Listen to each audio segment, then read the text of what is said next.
Hi. Today we're going to be looking at another passage in the 12 passages for personal growth, reparenting our inner child, that the Lubavitcher Rebbe established as the basis for teaching children, educating children, and as I have suggested, for us to begin to access our own inner world and build ourselves on a solid foundation so that we can function in a more holy, true and effective way in our daily lives. Today's passage is one that we are all familiar with. In the beginning, God created the heavens and the earth. Literally in Hebrew, that is actually part of a sentence. It's a phrase which is in the beginning of the creation of the heavens and the earth. And then there's another verse in the Torah which tells us there was the state of chaos, darkness, a void on the face of the deep. But let's look at the passage as it exists independently first, and then as it exists in connection with the second verse in the Torah.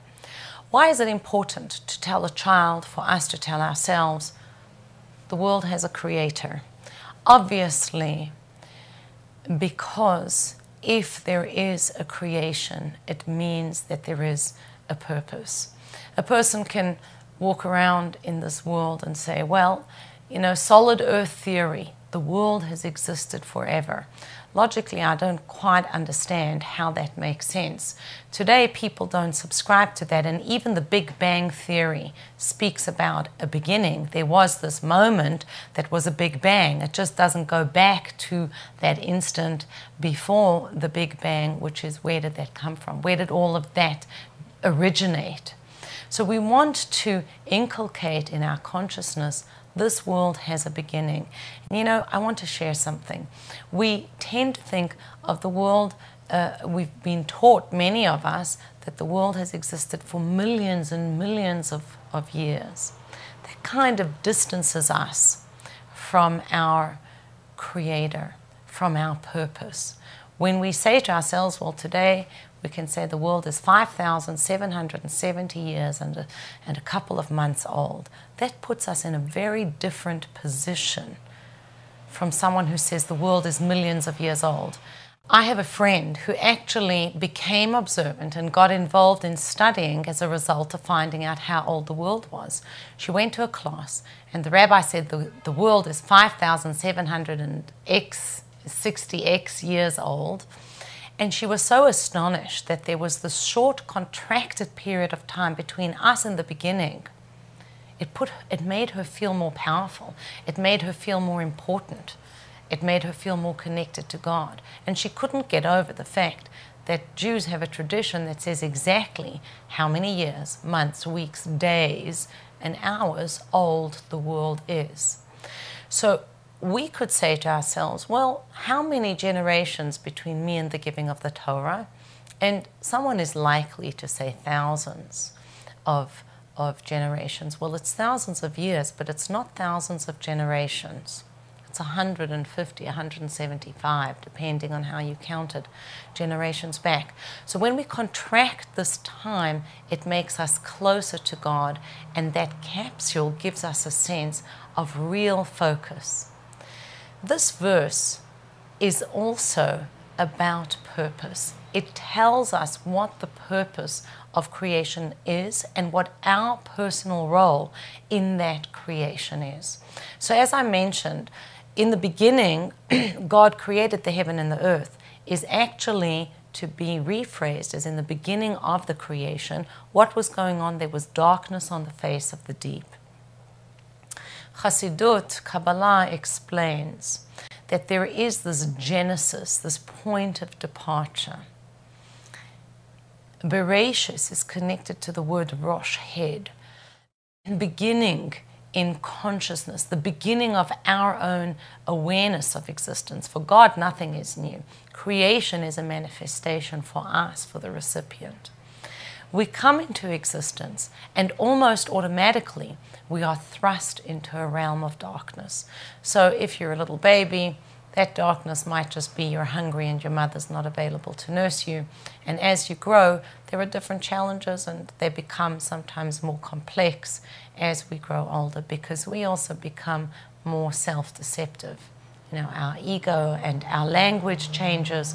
So we don't really have access to, oh, I'm hungry, or I'm jealous, or I'm upset.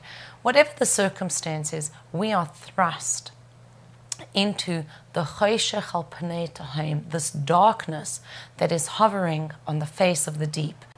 However, what is important for us, essential for us to remember, is God goes through this creation of the first day, and then we are told, Vayehi or, that He made light. And that this light was pleasant to God. It was good to God. The purpose of creation, Bereshis, is through the challenge, through that darkness, I will come to a state of light. That means I almost have to change the way I deal with my challenges. I have to embrace those challenges. To say, God, thank you for the darkness on the face of the deep.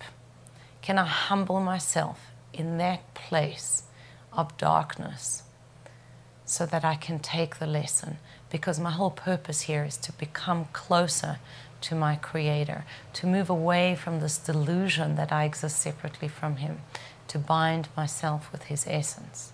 And I can only do that when I embrace this journey from creation, darkness on the face of the deep, be present to that, know that this is a gift that God is giving me in order to become close to Him. And that shift in perspective actually generates the light that we are trying to create. The Rebbe Rashab, who was the previous Rebbe's father, was once asked by a chassid, what is a chassid? And his answer was, a chassid is a lamplighter. And he went on to elaborate that when you're lighting lamps, you don't light lamps in the daytime. You light a lamp when it's dark at night. You have to go out. I always have this image of being in Boston and seeing those old lamps in the city being lit. That people used to go out and actually light the lamps so that people managed to walk in the dark at night. We have to go out and light lamps, bring luminosity and clarity to people, because you see, light is not a tangible thing that I'm going to add to a room. It's not like bringing in a chair, but it changes everything.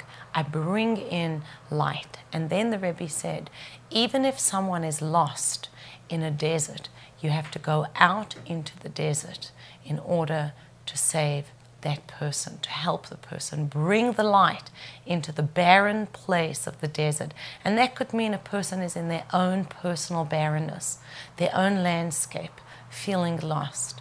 We have to go and reach out to that person. And I would say reach out to ourselves, because many times we are lost in that landscape.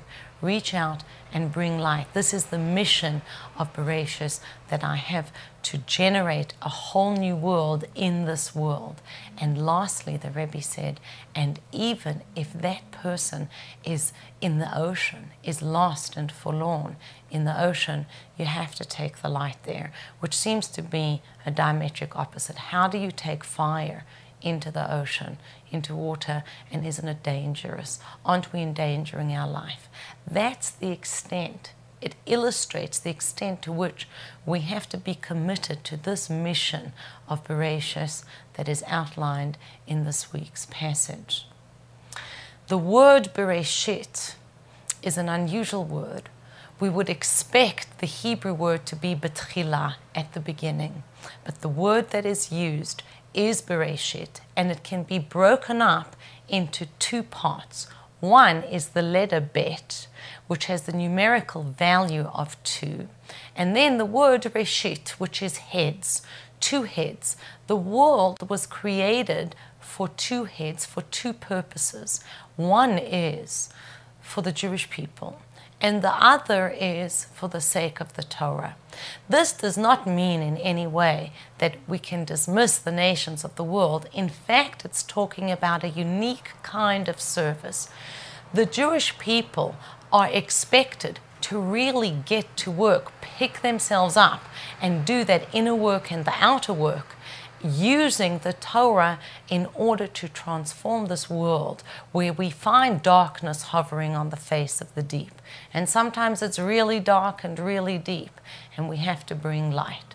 Obviously, every human being contributes to bringing light in this world. The Jewish people have a unique tool, which is the Torah. So it doesn't mean when we say, oh, the world was created for two heads, that I can sit back, relax, give me everything that I want. No, this is a mission statement. Be a lamplighter. We have to pick ourselves up and create a new world, the kind of world that God is looking for, that will be manifest with the coming of Mashiach.